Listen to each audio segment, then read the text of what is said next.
Okey, last kali untuk soalan amortization. Ada banyak soalan mengenai amortization ni. Macam mana nak calculate schedule, and then the steps.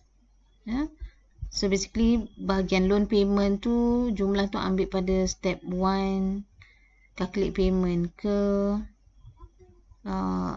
A bit confused on the calculation of loan amortization using PVIFA table. Okay.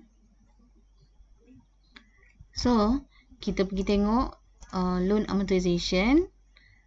So basically, loan amortization ni sebenarnya pelunasan pinjaman. Kita pinjam, contoh kita beli kereta, katakanlah kereta Honda 140,000, limited edition, kan, 140,000. Berapa yang kita perlu bayar setiap tahun, kata, dengan interest rate 8% sebagai contoh. Jadi kita nak bayar pinjaman tu, kita kena tahu berapa kita kena bayar setiap tahun. Setiap tahun lah, sebab basically kita bayar setiap bulan. Tapi kalau kita nak buat schedule untuk setiap bulan untuk 8 tahun, so nanti akan jadi banyak 96 jadual tu. Jadi kita buat setiap tahun. Jadi nak dapatkan jumlah payment tu, gunakan formula yang ni. Gunakan formula payment ni. Jadi payment sama ada nak guna table ataupun nak guna formula, tak apa. Kalau nak cepat guna table lah. So macam mana nak cari payment ni guna table. Dia akan bagi berapa nilai loan tu. Ni nilai loan, nilai pinjaman biasanya. Yang ini boleh dia juga sebab loan amortization, so ini adalah nilai pinjaman lah.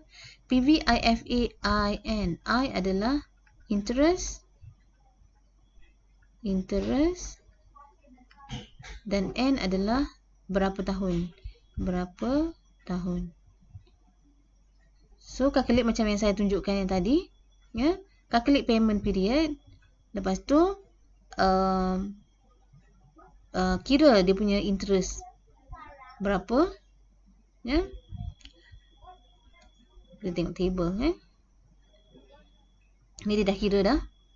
Okay, tengok table. Jadi ini adalah loan payment. Loan payment yang kita kira dengan PVIFA tadi. PV kali PVIFA. Dapat payment. So payment ni basically daripada tahun yang pertama hingga tahun yang kedua last. Amount dia mesti sama.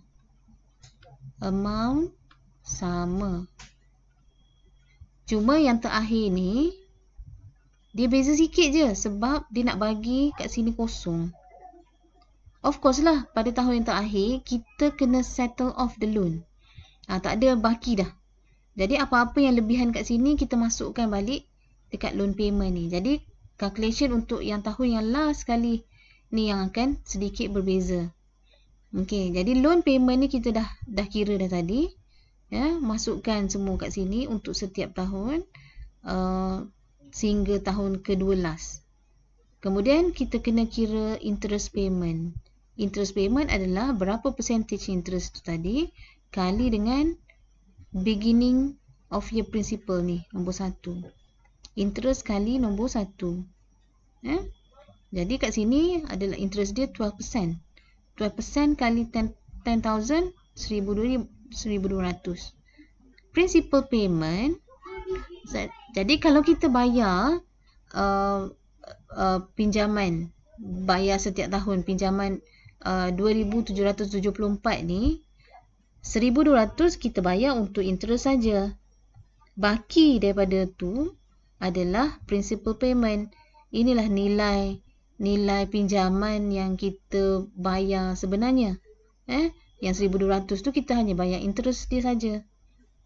Jadi macam mana nak kira yang ni? Ni 2, nombor 2. loan payment tolak nombor 3 ni. 2 tolak 3. 2 tolak 3. Dapat yang ni.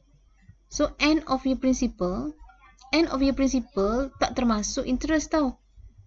Dia adalah pinjaman asal tolak berapa principal yang telah dibayar. Jadi 1 tolak 4. 1 tolak 4.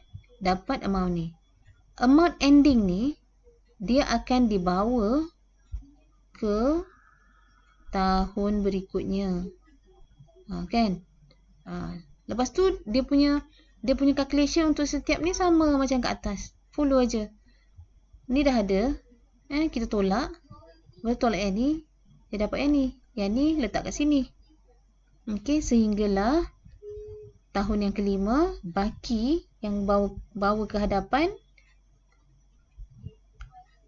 247733. Okey, 247733. Tapi loan payment yang sebelum ni kita bayar hanya 2774. Kan? Jadi amount yang ini adalah perlu kita letak dekat sini. Amount yang sama supaya apabila 1 tolak 4 dia akan jadi kosong kat sini. Dia terbaliklah sikit. Yang ni last sekali. Okey, ni kira last. Kira yang ni pula. Ni tadi nombor 1. Kan? Ni kira nombor 2 pula. Macam mana nak kira yang ni? 2477.33 kali dengan 12% interest ni tadi. Dapat yang ni. Jadi macam mana nak jumpa yang ni? Of course lah. Yang ini tadi. Ni campur yang ni. Dapatlah yang ni. Okay, macam tu. Alright, so itu saja. Saya harap student boleh faham. Dengan chapter ni. So, kena practice buat exercise lah. Buat lagi semula soalan-soalan yang contoh dalam slide dan juga soalan exercise dan soalan assignment.